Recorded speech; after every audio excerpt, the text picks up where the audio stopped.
Which Red Sox pitching prospects should you be paying attention to in 2024?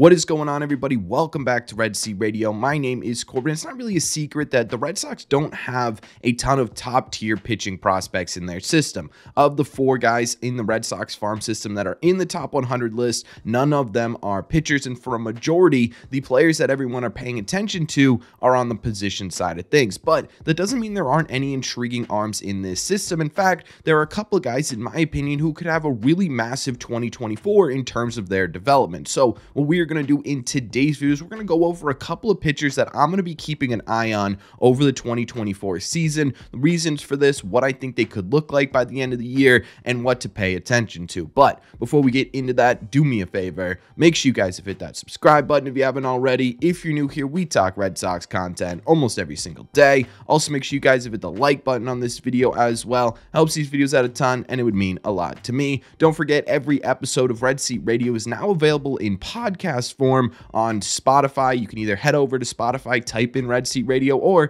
click the link in my description. Thank you all very much for clicking on this one. Let's get into it. Okay, so right off the bat, there are a couple of names that we need to talk about in terms of pitchers to pay attention to, and those are the 3 guys at the top of the prospect list when it comes to Red Sox pitchers. Wikelman, Gonzalez, Richard Fitz, and Luis Pareles are the top 3 pitching prospects in the Red Sox farm system at 8, 9, and 10 specifically, according to SoxProspects.com. And obviously, because of their status in the Red Sox system and because the Red Sox don't have a ton of high-tier pitching prospects, these guys are going to be paid attention to a lot when it comes to the 2024 season. So we know those names. We've talked about those names. What about some other guys? What about some guys who may be flying under the radar a bit who could have a massive 2024? One of those names could be a guy by the name of Zach Penrod, who is currently number 35 prospect in the Red Sox system. He was signed last year out of Indy Ball about halfway through the season, where he spent the last 3 years. Since joining the Red Sox farm system, though, he's had a really solid start from the left side of the mound. He pitched in 20 2/3 innings last year for the Red Sox High A affiliate with a 2.18 ERA, an 8.71 strikeouts per 9, and a 4.79 walks per 9. He did have a little bit of a higher 4.02 FIP, meaning his ERA was outperforming his actual performance a little bit, which isn't the best sign in the world, but he's also still pretty young, and he's also still pretty new to the Red Sox farm system, so I'm not going to hold that against him all that much. This offseason, he also spent time in the Arizona Fall League representing the Boston Red Sox, where he did really well there. In 4 starts, he had a 1.29 ERA with a little bit of a higher 9 even strikeouts per 9 and a 5 walks per 9. He also started this year in MLB's 3rd highest ranked minor league team, which is pretty cool, the Portland Sea Dogs in AA. Only 1 start so far, obviously, as the season is still pretty young, but it was 5 innings, only 2 hits with 8 strikeouts and 0 walks. The big thing with Zach is command. You heard the numbers there, and so far in the Red Sox system, he's averaging about 4.89 walks per 9. That's sort of going to be the deciding factor as to what his ceiling looks like. Now, right now, you're talking about a probable multi-inning bullpen type reliever, maybe one of those hybrid Chase Anderson type roles like we're seeing right now on the Red Sox, where you're in that multi-inning relief position, but you could also come in and start some games. That might be useful from the left-hand side of things for the Boston Red Sox, because they don't really have a ton of left-handed pitchers either coming up in the system or on the major league team. So that in itself could possibly be a reason why to pay attention to Zach Penrod, because he is that lefty and could eat some innings for the Red Sox at some point over the coming years, or even this year, depending on how he develops in 2024. But I think his ceiling could be a bit higher. It all comes back to that command. If he can figure out that command, you could be looking at a possible swing starter or even a back-end rotational arm. In 2024, I think the big thing we're going to be paying attention to in the system as a whole is how these underrated type guys end up developing. I think Zach Penrod's a prime example for that. I'm expecting a pretty decent season from Zach Penrod in AA to start the year and eventually get to AAA, where he ends the season either getting close to Major League ready or Major League ready. Another name to pay attention to in 2024 is a pitcher by the name of Gambrel, who is currently the Red Sox number 32 prospect. He was one of the players acquired back in 2021 when the Red Sox traded Andrew Benintendi to the Kansas City Royals, and he's missed a lot of time so far since being traded over due to injuries. Most recently, he missed the entire 2022 season where he had to get multiple surgeries to remove a benign tumor from his heel. Thankfully, it was nothing even more serious than that, but it did keep him out for the 2022 season. However, he did play an entire 2023 season, and he looked pretty good last year. He spent most of it in Double-A, where he had 15 starts with a 3.42 ERA, a little bit higher for even FIP, so a little bit lucky on the mound there, but not something crazy, especially for Double-A, especially for the minor leagues. He was striking out 23.8% of the batters he faced and only walking about 9.1%, which is a really solid ratio there. It was also enough to earn him a promotion at the end of the year to AAA,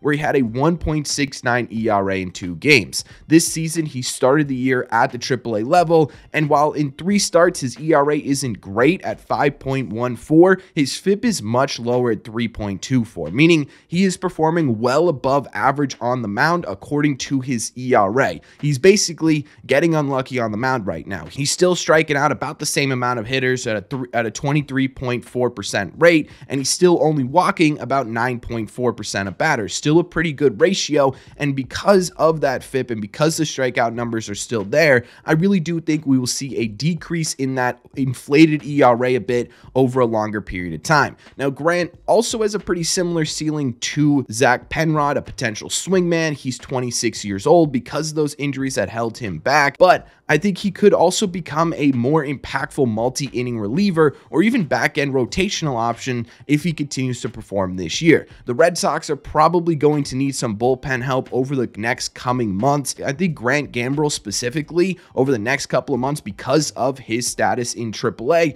could very quickly become a depth option for the Red Sox as we get through 2024 here. And then once you get to the major league level, who knows, right? Brandon Bernardino is an example of that. John Schreiber was an example of that. Guys who just sort of come out of nowhere and become impact players for the Red Sox. Justin Slayton looks like that guy right now as well. We don't really know what he could do with the major leagues, but we do know that there is some potential there. And if he continues his strong start in AAA, he could very quickly see himself up here, either due to injuries or poor performance.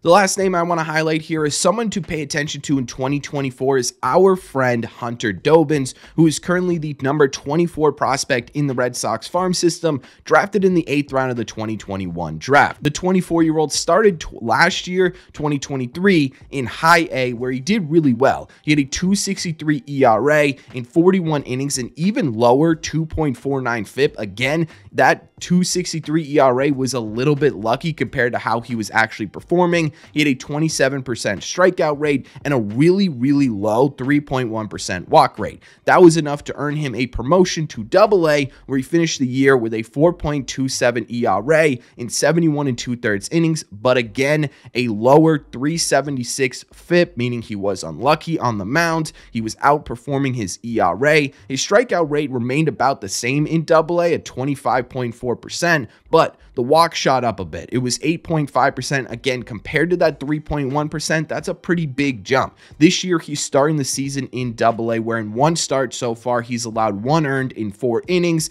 but he did walk 5. Sort of similar ceiling like we mentioned with Gambrel or Penrod. I do think the ceiling for Hunter Dobbins could be a bit higher than either of these guys. And not just because he's the only prospect or player to appear on Red Seat Radio so far, although that does definitely help my opinion of him, but I do think that he has such an interesting arsenal where his fastball is sitting around 95 miles an hour, can reach speed around 97 miles an hour, and he's got 3 different pitchers, a splitter, a slider, and a curveball that all could get swing and misses both in and outside of the zone. Again, you look at him and you look at his command issues once he got to Double-A. If he's able to get through those issues, I think he could have a fairly decent ceiling. Maybe not a ace or a number 2, but a number 3, number 4, number 5 could be something that Hunter Dobin develop into over this season. Again, if he can figure out his command. That's sort of the commonality between all 3 of these guys. You figure out your command and you're in a much better spot. So those are my 3 pitchers to pay attention to over the 2024 season.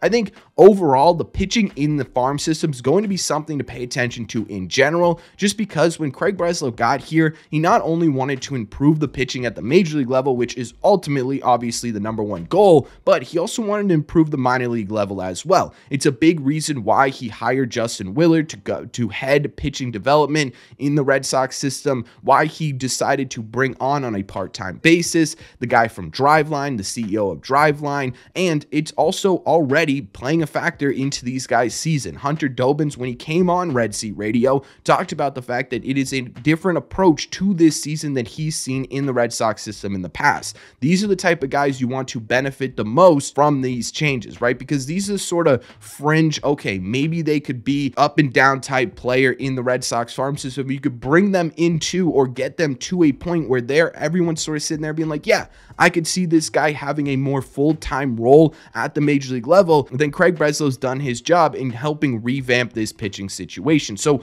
these are 3 guys to pay attention to, but I think the pitching in general in the Red Sox system is going to be really, really fascinating to watch this year. So let me know in the comment section down below. Who are you paying attention to this year? In terms of pitching prospects in the Red Sox system, is there a prospect that you're paying close attention to as someone who could really take a step forward in 2024? Is it someone I mentioned? Is it someone else? Let me know all your thoughts on pitching prospects to watch this year in the comment section down below.